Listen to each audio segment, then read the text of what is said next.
Hi, today I'm going to be giving my thoughts on the classic horror novel Dracula by Bram Stoker. This video is going to be less of a review type video and more of a casual sit down and talk with me kind of video. Not exactly a vlog, but I'm basically going to just go over a lot of the book and give my thoughts on it.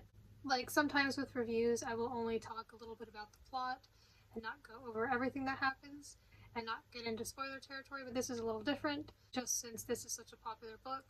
It's not exactly a reading vlog because I've already read the book, but I do plan on making reading vlogs in the future, and this is still considered a review. So I have this beautiful Barnes & Noble collectible edition of Dracula. This is specifically Dracula and other horror classics by Bram Stoker, so there are some other stories in here, which is why it's so large. This whole thing is not all Dracula, but yeah, it's got a pretty nice cover. I think it's got a nice spine, and it also has really nice end pages. It's nice red. I really like vibe and atmosphere of the whole book. I like the colors used, and like all the other Barnes & Noble collectible editions, it's got the ribbon on it. Just by looking at the cover and the colors on it before even reading it, I thought that it looked like my vibe. It looked like something I would like. I had heard it described as a gothic horror Victorian era novel, and that sounded like something that I would be interested in trying out. I think that the cover and the end pages really added on to the vibe and atmosphere of the story while I was reading it. Black is my favorite color, and I love how it's used throughout the cover, and I think that black and red is a really good color combination. So I haven't read very much horror, but I've been exploring different genres, and so I wanted to read more of it. I wanted to explore more horror books and learn more about vampires. And while this book did not invent the concept of vampires, it has been very influential to vampire literature and media and how we view it today. I know there are many different interpretations and types of vampires, and I plan on reading and reviewing more books like that. But first we can start with this one. I was a little intimidated at first because, as you can see, this is a pretty tall and wide book, but I learned that the actual story of Dracula is only up to here where the ribbon is. It's less than half of the whole book. The rest is dedicated to other stories. I felt less intimidated when I realized how much of it was Dracula and that it wasn't a lot of it. However, the font size in this book is very small, so I knew that with that, and this being a classic, having originally been published in 1897, that it would likely be kind of difficult to read, maybe a little hard to understand, maybe really detailed and drawn out at times. That's what I was expecting, but I was patient with it and I decided to take on the challenge. Also, I was curious because I didn't really know the original story of Dracula. I was familiar with the character, but I had never seen any adaptations of this book, and I didn't know the actual story and origins of the character. I knew some of the typical traits and stereotypes regarding vampires, but I know that this book was the start of a lot of them, and that there are some others that weren't in this book. Like, for example, a thing that people commonly associate with vampires is that they can't go out into the sun. That doesn't apply here. That's different here. I had seen only a little bit of vampire media before this, so I was really excited to read this and see what it was about. By the way, like I said, I will basically be going over the whole story and giving my thoughts on it. So if you just want my overall thoughts on the book and not much information about it and what happens with it, go to the timestamp I've placed on screen. Something that I think is really interesting about this book is that it's all told in some form of recording, whether that is writing in a journal or diary, or letters written between two characters, or a piece from a newspaper, things like that. But also this book contains multiple perspectives, and I don't mind multiple perspectives in books. I think that they can add some depth and a lot of enjoyability to a book. I think that it can always be really nice to see multiple characters' perspectives and feelings on a situation. There are multiple characters in this book who we see from the perspective of, and I'm not sure how common that was back then, nor am I sure how common the format of writing, like with the journal entries and stuff, was used back then. It's possible that that was common, but I haven't read a lot of books this old in the first place. But either way, it was interesting to see a book this old do things like that. Let me know if you know anything about that, like if a lot of books back then had multiple perspectives or were written in that format. So at the beginning, the first 4 chapters are told from the perspective of journal entries written by a man named Jonathan Harker. He is a real estate agent who is traveling from England to Transylvania, Romania, to see a man who goes by Count Dracula because he has summoned him there to his castle. Right away in the first chapter, I think the author shows the first example of really wanting to paint the atmosphere in great detail so that the reader could really get an idea of just how eerie and creepy the setting is supposed to be. This would not be the last time that the atmosphere is described in great detail. Certainly not. We'll get back to that later. So it does start off a bit slow, but there's still this mysterious, eerie vibe to it that something is off about the place that he's going to, so I think it does raise some intrigue. He gets there and they talk about business stuff. And while Jonathan is staying there, some strange happenings occur, like not being able to see Dracula's reflection when they are both standing in front of a mirror together, how Dracula reacts strangely when Jonathan accidentally cuts himself and starts bleeding, or how Dracula just does not allow him to leave. He soon realizes that he is basically imprisoned, and he doesn't like all the strange stuff that's going on, so he wants to escape, but that is going to be hard. He makes his last journal entry for a long time before attempting to escape. Then the format and perspective changes. We are no longer in the perspective of Jonathan Harker, but instead of two women back home in London, one named Mina and the other named Lucy. Mina is Jonathan's fiancée and Lucy is her friend. The format has changed to letters between the two women. This is definitely a change in pace, and after being used to the dark, eerie setting of Castle Dracula, we're suddenly put into this very different setting that I thought wasn't as interesting, especially since this wasn't the kind of book where you just get one chapter from one character's perspective and one from the next, but I don't think it necessarily had to have been done that way. I think it works this way too. It was definitely very different. Reading for a while just the letters between these two women and some other things, I was finding the story and setting of Dracula's castle to be quite interesting, so this sudden change was a bit of something to get used to. Although I did enjoy this letter format, as well as all the other formats that were used. I liked how the book said what type of format it was, written by who, to whom if it was written to someone else, and the date that it was written. That really helps you keep track of when everything is happening. I liked that. Usually when two characters are interacting with each other, it's not in this format of a long, detailed letter. So it was interesting to see that. And they're just writing to each other about anything and everything, I guess. The first few letters between the two that we see are, I guess, mainly about their love lives. At this point, Jonathan is still away, and Lucy has had a few men trying to be with her, but she's with this guy named Arthur. More on him later. I think these letters show the friendship and connection that Mina and Lucy have, and the characters in this book have very deep relationships and connections with each other, which I'll go into more later. But we don't just get the perspectives of Jonathan, Mina, and Lucy. There are a few others, one of the most important and prominent being a man called Dr. Seward. There are letters and telegrams between some of the characters, so we got to see some direct interaction between certain characters, seeing what their connection and relationship is fully like. I thought it was nice to see all these different characters' perspectives and their direct conversations with each other in these different formats. The perspectives that this book switches to and from doesn't really follow a specific pattern like some books do, and there are many different perspectives and formats in which they're told, but I don't think it ever felt like too many perspectives, or that it was too much information and too confusing, especially since all these characters and all the things they're documenting are related. I also think that it helped keep it fresh, especially with a story this old that could feel maybe kind of boring if we're just following one character in the same setting the whole time. A story this old could definitely feel boring and dragged on at times, which I'll get more into soon because there were definitely those moments. Actually, no, we'll get to that now, because I feel like here was the point where things got a bit difficult to read. At this point, we've gone through quite some time after we last heard from Jonathan. I found his part of the story most interesting at the beginning, compared to the other things in the first half or so. And then we were taken out of that setting and then we're just dealing with regular human stuff. There isn't just cool, spooky, scary, interesting vampire stuff going on throughout the whole book, so if that's what you're expecting, you might be a little disappointed, especially after those first 4 chapters and for a little while after that. However, I think it does absolutely pick up later on. There's just that bit, not at the very beginning, but somewhere in the middle, but more towards the beginning, that I think was definitely the most boring. But in my opinion, it was worth it to keep reading and get through those boring parts. So yeah, there was this segment where Mina wrote about her conversation with some man somewhere, and he was talking to her about... I couldn't fully tell you. It was confusing, and I understand that his dialogue was written in a way to show a different dialect, but it was honestly just hard to understand what he was saying sometimes. Like, I'm reading a book. I should be able to understand what this person is saying because I'm reading it and not feel like I'm also physically hearing their confusing words, unless that was the point. Anyway, after a while, it's been months now that Jonathan has been gone, and Mina is starting to get worried. Then we get to perhaps what was my least favorite part of the book, after it had already been kind of slow and not super interesting. This section where the narrative is comprised of a cutting from the Daily Graph and a log written from one person to another. And it's pretty much just a few pages detailing the weather and stuff going on with ships. It's just super detailed with every little thing, and it was honestly pretty boring and numbing at the time. I know that this information was relevant to the story, and in books I try to appreciate every part, but some parts just aren't interesting or aren't necessary, and I think that's okay. And I think that the author was really trying to paint the atmosphere as dark and unsettling, and I get that.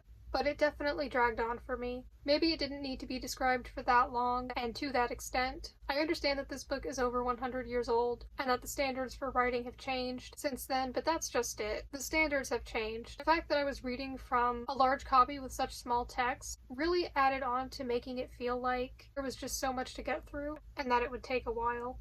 I mean, look at this. You typically don't see paragraph and sentence structure like this in books today. There are a lot of parts like this where there's just no dialogue or anything else that causes a change in paragraphs for miles. Like, this is all one big paragraph, but it doesn't even start at the top there. It starts at the bottom here. Then after a while there'd be some dialogue. Then I was thankful. I was like, finally, people are talking to each other. Because then there would be some white space on the page instead of the page just being practically entirely filled with text. Oh, but not entirely, because for example, on this page here, this is all dialogue from just one person, and it starts here at the bottom of the page before it, and ends quite a bit in the way of the next page. These characters tend to ramble. Definitely different from books today, but it was interesting to see the difference nonetheless. Yeah, this book was a lot to take in, but that's okay. I tried to be patient and just appreciate every part of the story for what it was, which wasn't always easy, and I think that's okay to say. I'm not saying this book is completely outdated. I don't think that. I think it was mostly good, but there were certain things about it that I maybe wouldn't tolerate so much in a book that is published more recently, such as nearly 10 pages describing the ocean. But I read it, I got through it, and eventually it got better. So Mina's writing about Lucy having issues with sleepwalking. That's another strange happening that's been going on. Like, Jonathan has experienced his own weird things, and now Mina is experiencing some weird things in her life too. Mina and Lucy seem to have a very deep, strong friendship. So she is, understandably, very concerned for her, and puts in a great amount of effort to help her. So I think the story becomes more interesting around here because finally some more supernatural stuff is happening. Finally, Mina hears about Jonathan, where he is, and how he's doing. He's been unwell, reasonably so, after his encounters with Dracula. He's being taken care of at a hospital, but he's doing well. Shortly after all this, Lucy starts having health issues as well. And this is just the start of a whole thing where she gets better, then her condition worsens, and it just keeps going on for a while. She keeps getting better, and then worse, and the characters are trying to figure out what's wrong with her, and how to cure her.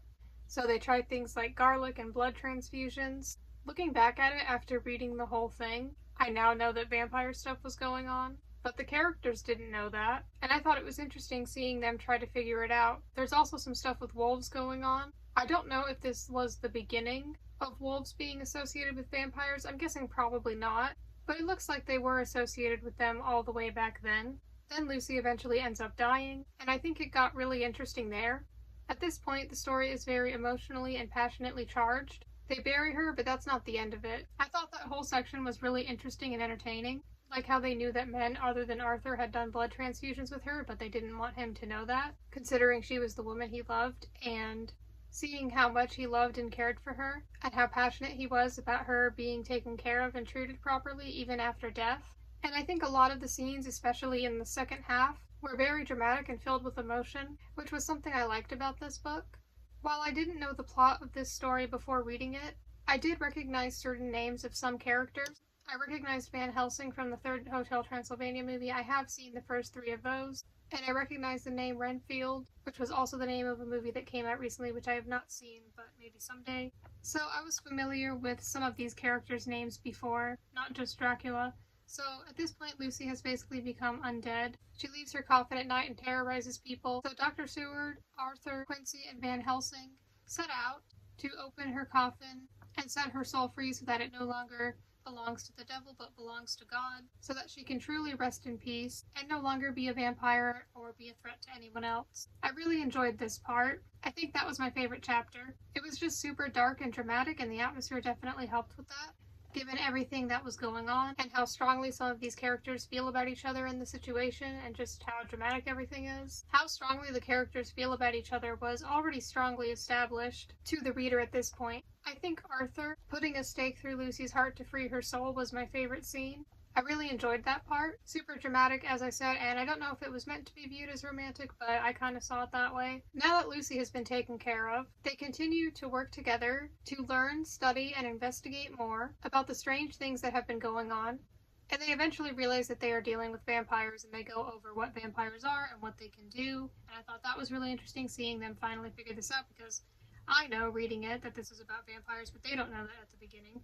So I thought it was interesting to see them learn that and figure that out and decide what they were going to do after that. Because I don't think the word vampire was mentioned at all until they figured it out. So they make a plan to hunt down Dracula and kill him, which they eventually achieve.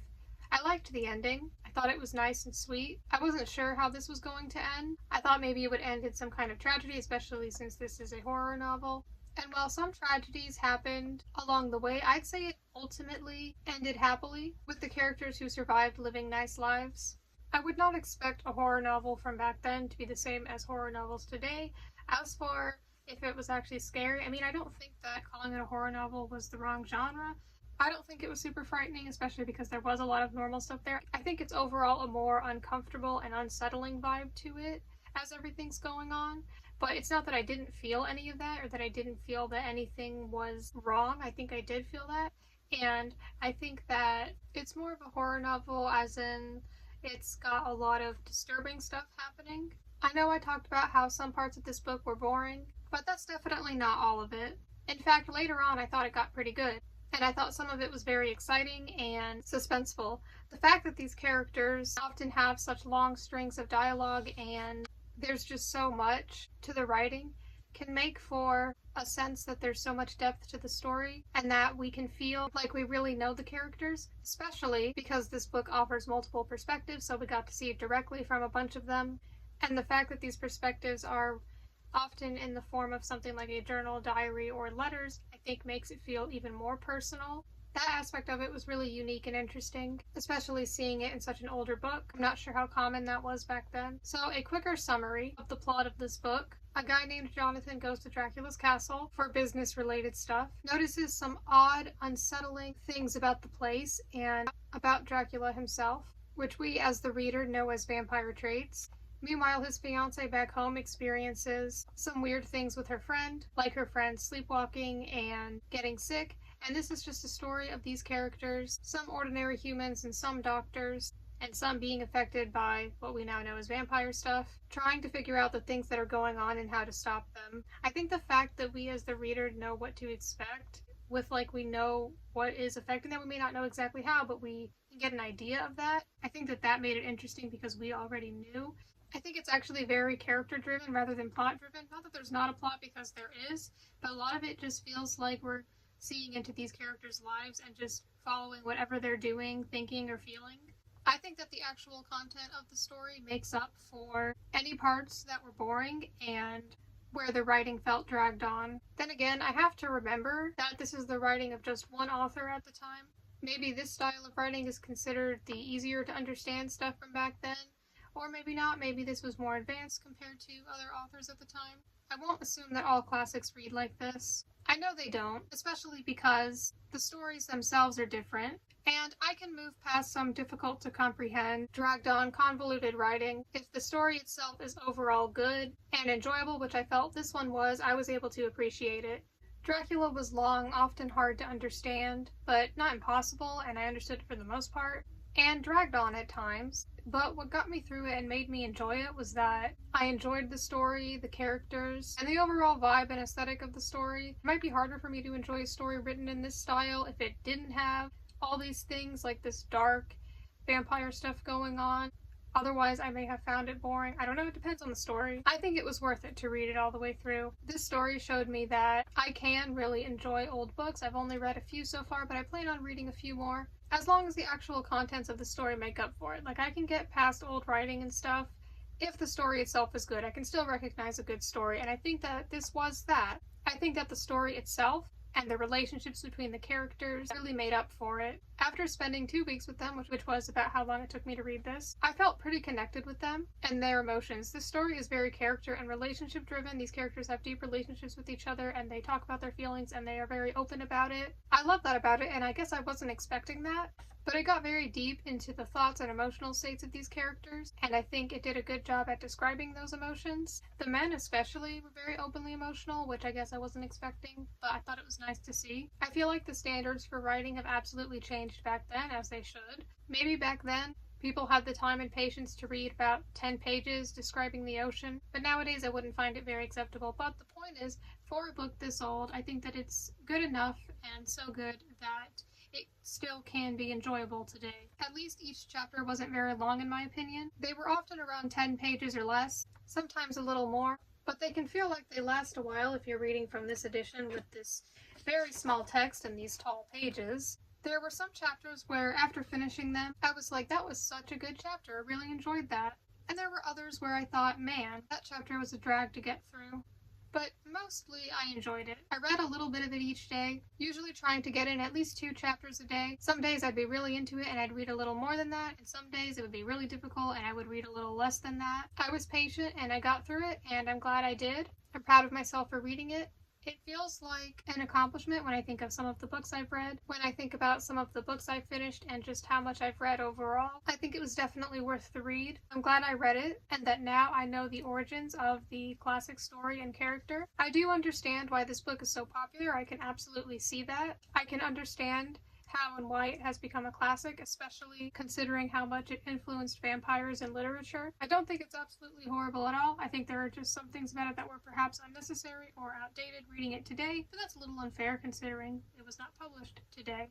But maybe there were people who felt the way back then that I feel about it now with those things that I mentioned. I'm just saying that if I was trying to get someone into reading, I would not recommend this. But if you're a seasoned reader and you have the patience, then yeah, go for it. Then maybe you'd be more likely to enjoy it. Yeah, I've talked about the overall vibes and aesthetics, but that is something I really liked about it. But it wasn't just that. It didn't just look good in my head. Like, it was a good story. Besides that, I think that really added to a lot of it. I feel like it was kind of like emo before emo was a thing, at least that's what came to my mind. I think Arthur was my favorite character. I loved seeing his love and passion for Lucy. He was such a sweet person, as well as just how he treated all the other characters. An additional note, here's a quote from the book that I really liked.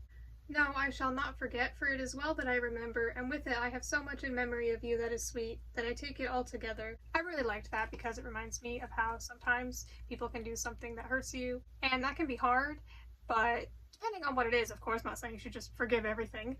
I think that it can be good to not forget all the good things they've done for you, so I liked that.